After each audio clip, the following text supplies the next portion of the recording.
Well, hey guys, welcome back to Waters Family Homestead. All right, this is actually take two. The microphone did not work on the last one. So I bought the wire. I bought 29 more feet. That's what he had left on the roll, so that's what I got. I've taken the negative wire that came from the battery room off of the inverter, and this is it right here.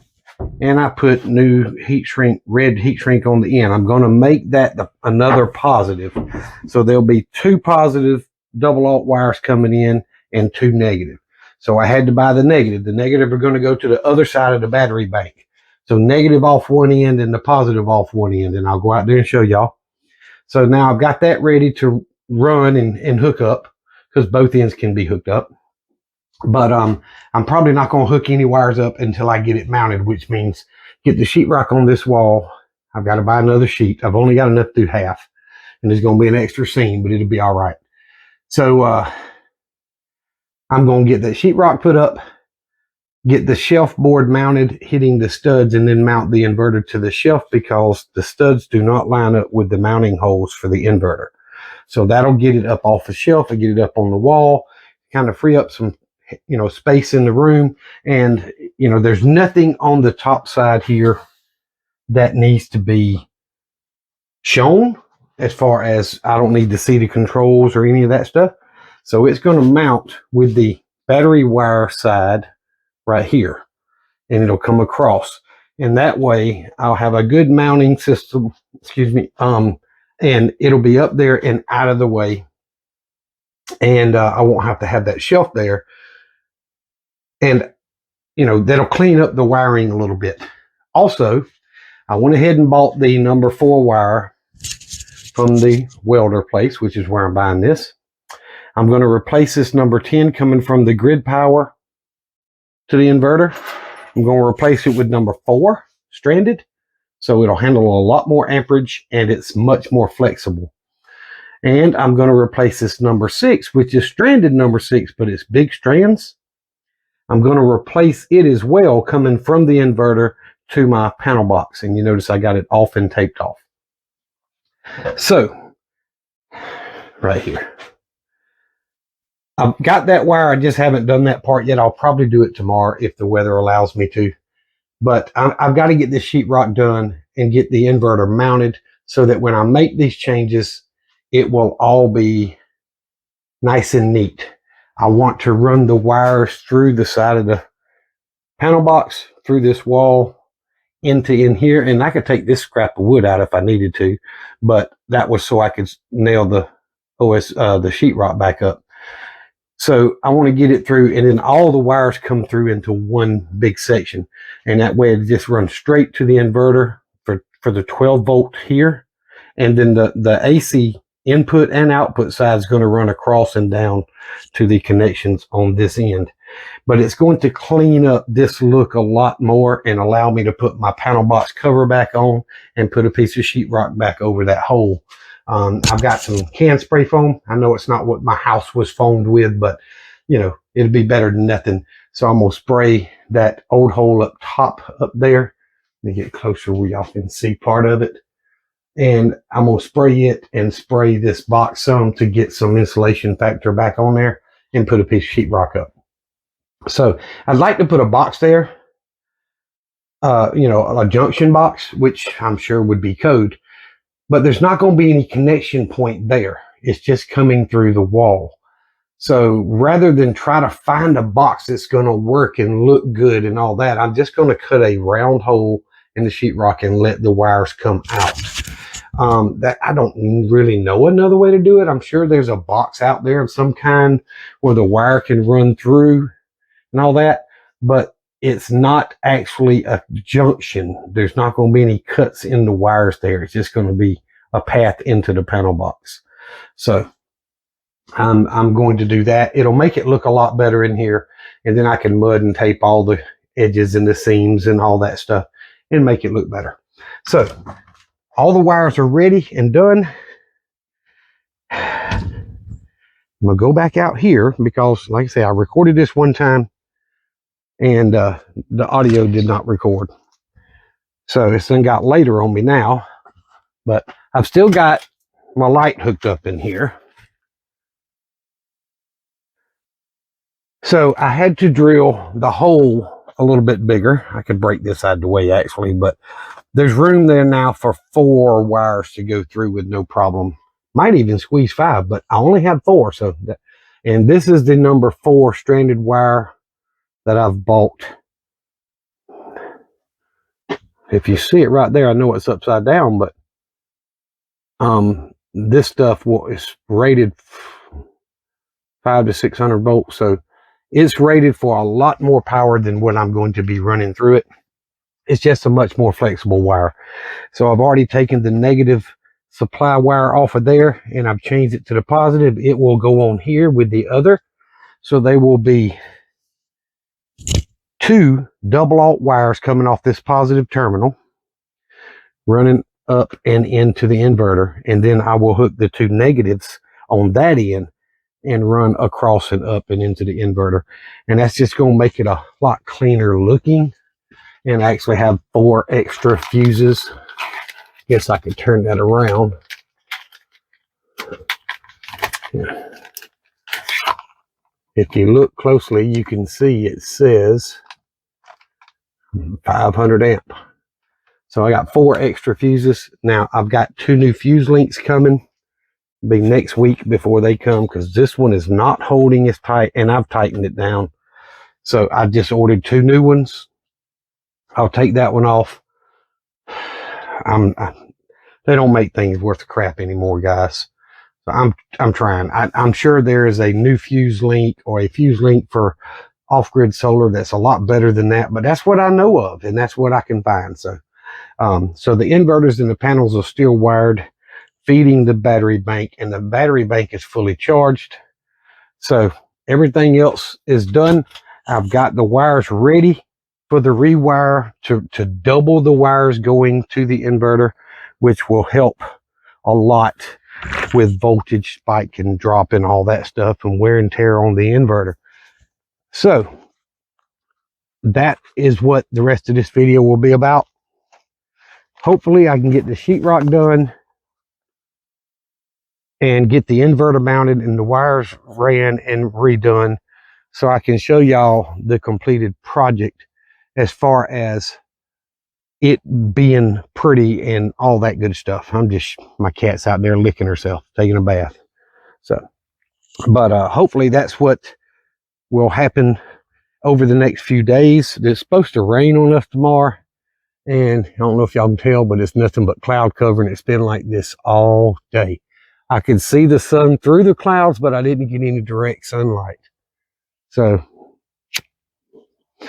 all right, guys. So I got my little 3 pieces of sheetrock up there, just screwed down here. I haven't even screwed up top, any of that.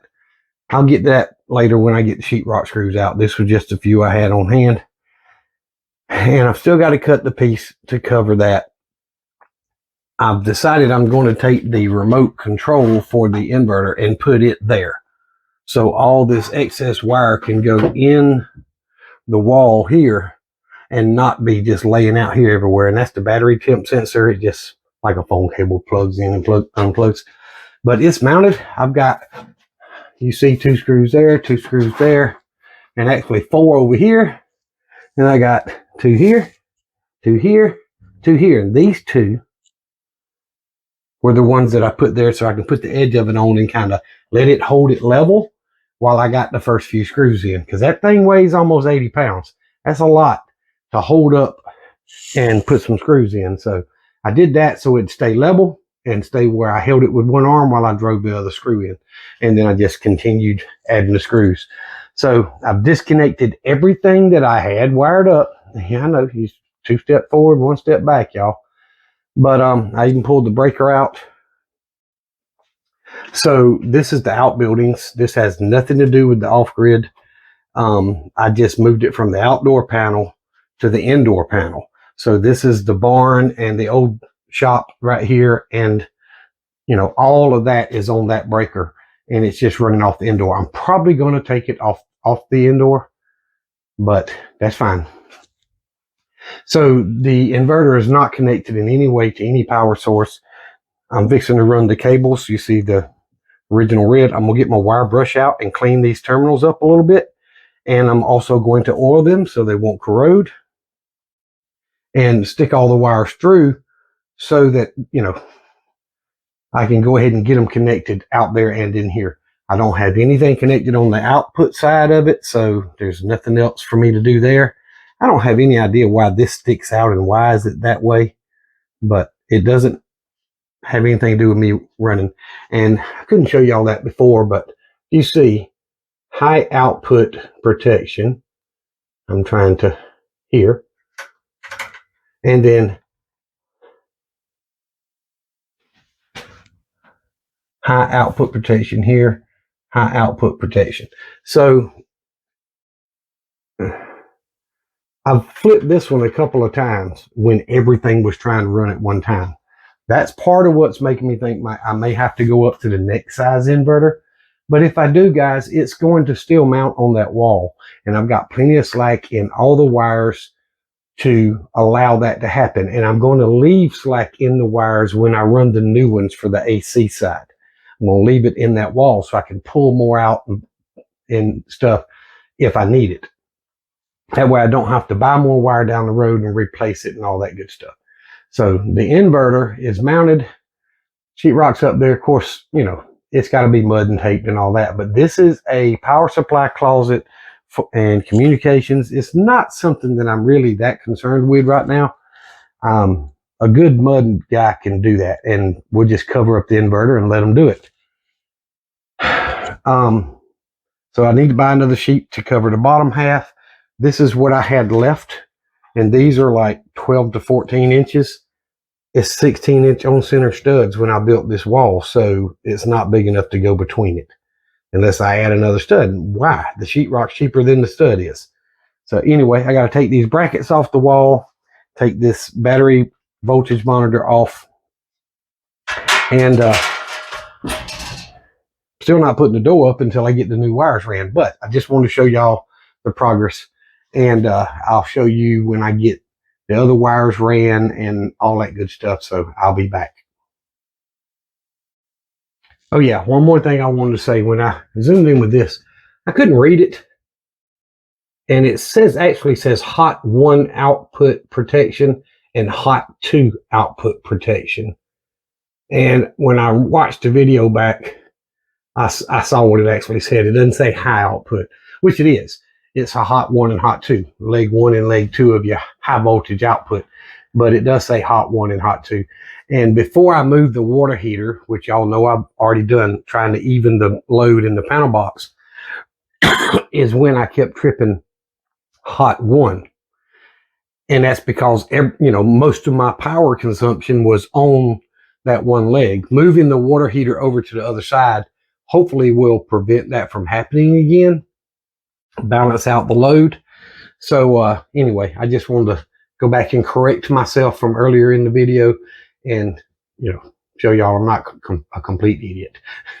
Anyway, thanks for watching. All right, guys. So got the wires ran through the wall. Now I know they're sticking out and they look a little odd, but I don't want them stacked on top of each other because they won't make as good contact. I want them nice and flat and tight in here. So they're all coming through, holes plenty big. Probably put 2 more wires through there if I wanted to. But I cut a piece of the scrap sheetrock to fill the hole other than here. So I'm not going to screw that piece up yet because it's just sitting there and it fits in pretty good. I've got to run, you know, drill through and run my high voltage power wires to and from the inverter into that panel box. So I've still got quite a bit more work to do, but one little thing at a time. I still haven't taken the shelf bracket down or cleaned up because I knew I had to cut a bunch more sheetrock.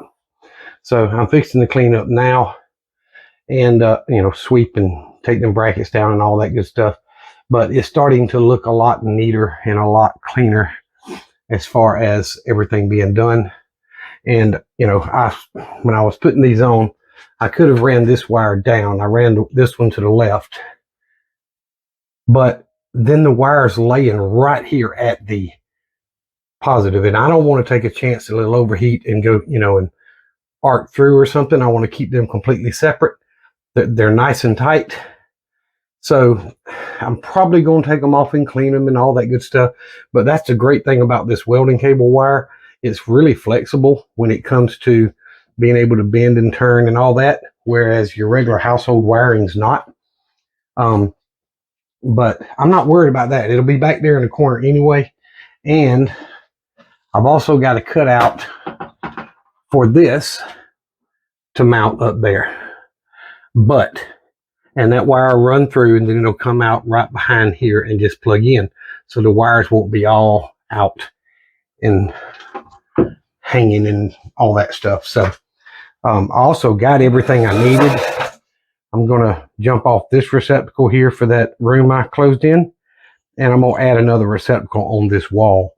Just so I've got another one in here. Because the only receptacle in here is under the desk here. And I've got a multi plugged into it.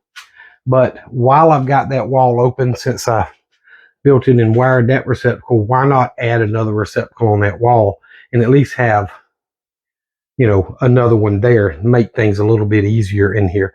So if I move the desk to that side or the back wall or whatever, wherever I move the desk to, I've got a receptacle close enough by that I can run it, you know, my radios and everything else off of it. So anywho, just wanted to do another little quick update. I'm going to get these pieces of sheetrock out of here and pick up the scrap boards and wires and get this all swept up and cleaned so I've got a clean environment to work in. And then it's done got late in the evening, so that'll be the next time I record. I'd say tomorrow, but I don't know if it's going to rain or not.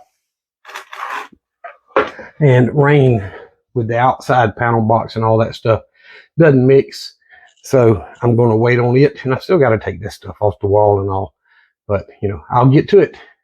I appreciate you guys watching. All right, guys. So I rewired my outdoor panel box. I've got both my outbuildings and the classroom on the range. Everything outdoor power is on the grid power breaker inside the panel box. And then I've got the well ran to the inside panel box.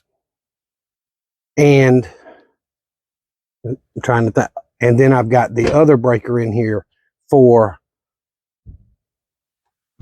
feeding the inverter when it's in charge mode, so you're running off grid power.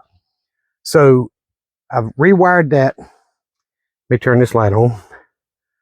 I've rewired everything out here. I've got both my negative wires. I ran two all the way through the wall and into the inverter. That's double aught wire. I crimped the ends on, brazed them, which is welding, and then shrink, you know, heat shrink them, black for negative, red for hot, and got them connected down there. And I got both my fuse links. I had to trim them back a little bit further because I don't think I was shoving it in far enough to where it was grabbing, because this one that I thought was stripped actually wasn't. It was screwed all the way in, but it's nice and tight now. So I stripped a little bit extra back, put them back in. I got two new fuses in both of them. So I've got two double aught positive leads from the batteries running inside. Both of them go through a fuse link. So this is the kind of link I had on it before. And it was two positives, two negatives. But that thing, I couldn't get it to come apart. I'm not going to fight that. So anyway. All right. So I've got new fuse link or new fuse holders ordered. They're a little bit different than these, but they take the same fuse, and they're rated supposed to be up to 600 amps. And, you know, that should be more than what I need. That's the biggest ones I could find. So anyway, I did get that done. And I'm going to go inside and show you what I've got done inside. All right. So this wire, it's number 6, came from outside, run in. This is my old, this is the dryer power. So I want to run it on the outdoor. I mean, when crap hits the fan, I'm not going to be worried about an electric dryer. So this is going to run on the grid power and those buildings. Everything else, the well and the entire house, all that is marked in the panel box. The well is inside. You know, the stove, which on my other inverter, it wasn't pure sine wave, so the stove was too sensitive. It wouldn't run, even though it's 120 volt, because it's a, you know, electric ignition gas stove. I can light the stove with a lighter, but you can't light the oven with a lighter. It has to keep that sensor hot. Otherwise, it will not open the gas valve. So anyway, so the stove's going to be on my off grid. Everything in here will be off grid when I reconnect the inverter. This is for the power coming from the inverter, and this is from the power for outside that's going to be for grid power. Not using this breaker, don't need it, and I haven't knocked out these marks in my panel box cover, so I don't need a breaker there. I took a couple out just because I'd have to knock more punches out.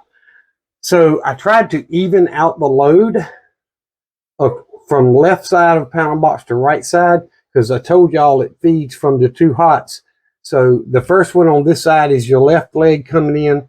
The first one on this side is the right, and then the second is left, and the second one over here is right. They flip-flop. It's the way the bar is made inside your panel box.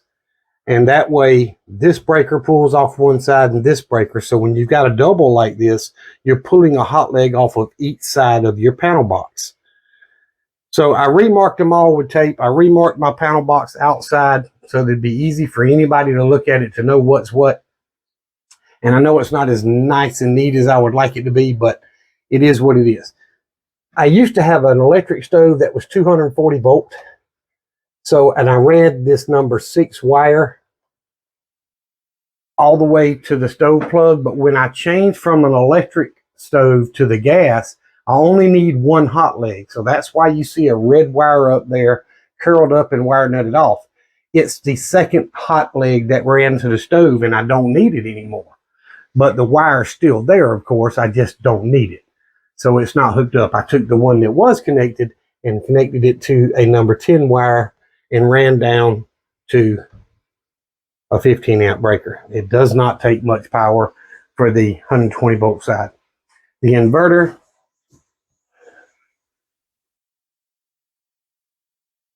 comes on, everything works. I just have not got the AC wired feeding in and out. And, you know, I've still got a plug in here that if I needed to plug something in, if the power went out or whatever, I could plug something in right there and turn the inverter on and it'd work fine. But no need for that right now. Like I say, sorry, I had to watch the machine go and had to turn it off.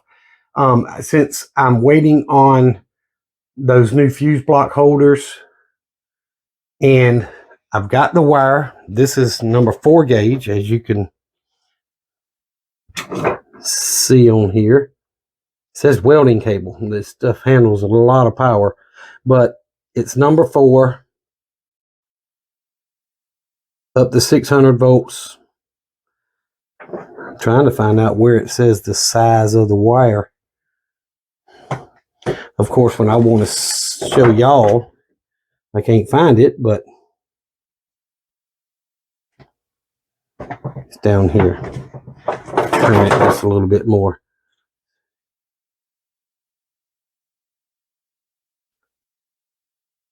Cable 4 right there. So anyway, it's 4-aught wire, stranded. It's fine stranded. It handles a lot more power than what I'm going to run through it. But I'm going to use that to run from the grid power to the inverter. And then I'm going to use it from the inverter to my indoor panel box.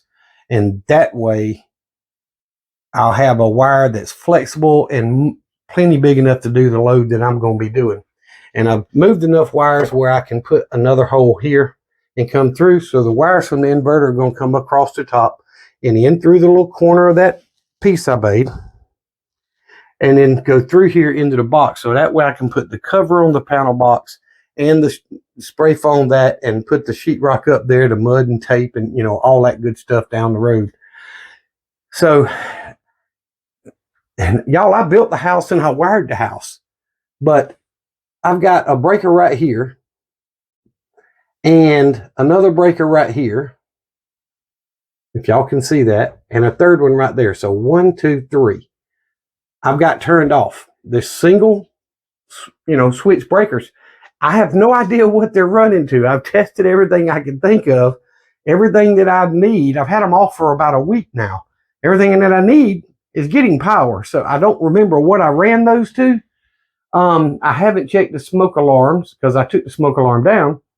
I haven't checked that. So one of them will probably be smoke alarm, maybe 2. And then the other one might be my plug outside for the camper, but I just don't remember for sure. And I just haven't got to that point of testing it. But either way, the box is rewired to where it's as evenly loaded as I can get it, so that hopefully the inverter won't strain so much on one leg. And, you know, if I do find something that's taking too much or whatever, then I can always flip it. But once I get it wired, the first thing I'm going to do is turn off everything except for the well. And I want to make sure that the well will work with the inverter. And if it will, then I'll turn on everything else and watch my load and see how that, you know, how that comes out. So anyway, I may put a sprinkler on the well or something so that it'll be running, you know, working, and see what kind of load I got on there. But either way, I'm waiting on stuff to get here, so it'll be a few more days, but I appreciate you guys watching. I'm pretty sure this video is a little bit longer than expected. I didn't expect to have to go back and redo everything. Of course, that's just the way life is. You know, it works out that way, but I think it's a lot cleaner now, and it's going to be a lot cleaner and prettier when I'm done. So that's, you know, that doesn't bother me, but it looks better for everybody else. But guys, I appreciate y'all watching, and we'll see what else I can get done. Hey guys, welcome back to Waters Family Homestead. All right, so I know that's a habit, I'm sorry.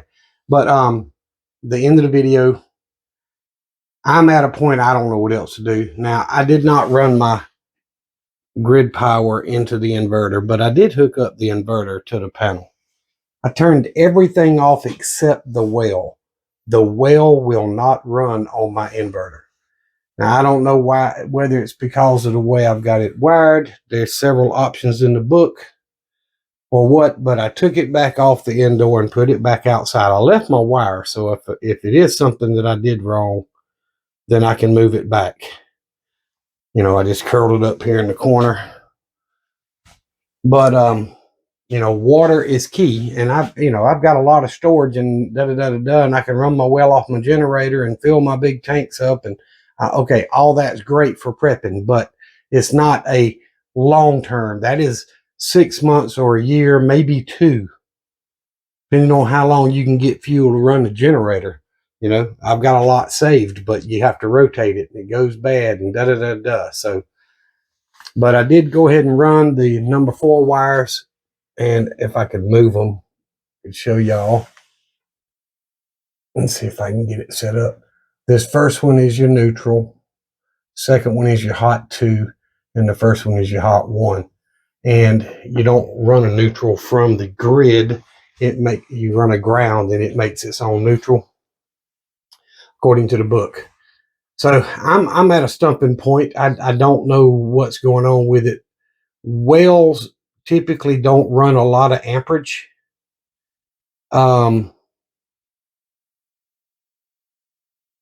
They just don't. I mean, you can run a well off number 12 wire. The amperage is low enough that the wire can handle it, even though it's 240 volts. So I don't understand why it won't do that. It's a little above my head. You know, some of you guys that are a lot smarter than me, maybe let me know what could be done, but I just don't know what else to do. The inverter will run everything else. If I flip that main off up there right now and turn on the inverter breaker, turn on the inverter, everything starts up. It'll run. It just will not run my well. I can run my outbuildings, all 3 of them, you know, everything. Now, the electric heaters, since this is a total electric house, the living room heater is not too bad. That's the main heater for the house. It's not bad at all. It's an infrared. It doesn't really add up, but those in the bathroom and bedroom are just straight electric with fan force built in the wall, and that I put in a few months ago. They draw way too much amperage when they're both on at the same time. That it'll run it. It's done it, but it kills the batteries really fast. So I don't know what else to do. I'm asking for help from some of you more experienced guys, and I'm not going to end the series here, but for right now, the way I see it, this inverter will not run my well, and the whole reason I bought it was to run the well. So not so sure about that, but let me pause it and I'm going to show y'all the book. Well, I don't even have to pause it. I got it right here. I'm going to lay it in this chair. So according to the book, wiring one option is 230 volt single phase. I'm not interested in that. Wiring option 2 is 230 volt split phase, and you got a hot line and a hot line, then you got a ground and a hot line and a hot line on input. So, and it shows you over here on the diagram, neutral's not required on your AC input. Well, I didn't even run the input. I'm just doing the output. So I ran 2 hots and my neutral to the panel box is all I did. I did not run one to tie over here. And option 3 says it can only carry half of its rated capacity if you wire it in this manner.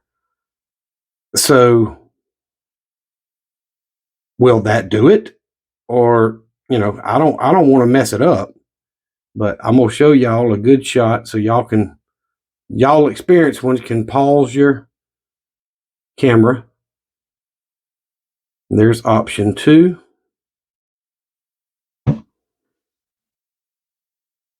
There's option 3.